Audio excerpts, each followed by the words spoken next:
Hello everyone, how are you doing? This is MD Tech here with another quick tutorial. In today's video, I'm going to show you guys how to back up and restore your registry on your computer. So this should be a fairly quick tutorial and we're going to jump right into it. And we're going to start by opening up the start menu and you want to type in regedit. So regedit. Best match should say regedit.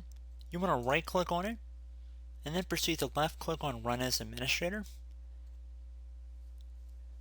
If you receive a user account control window, you want to select Yes. Then over the top left, you want to left click on the File tab.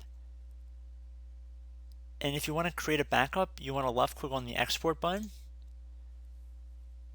Now you want to save it to a destination area. So I'm going to save it to the desktop so you guys can visualize it. So I'm going to name it today's date, but you can name it whatever you want.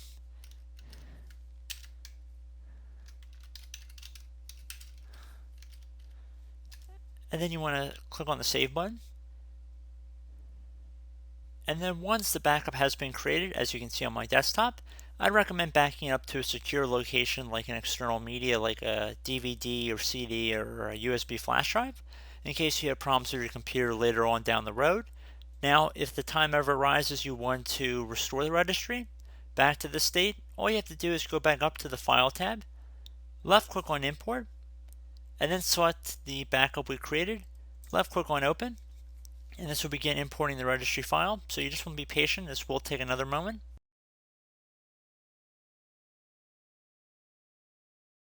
And you might get an error saying not all data was successfully written to the registry.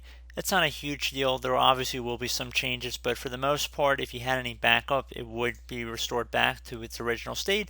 But since there's so many thousands of keys listed in here, it's not a surprise that there might be one or two that are not restored because there's probably already a copy in use, because the registry is always being used in the background, so you obviously cannot replace one that's already being used.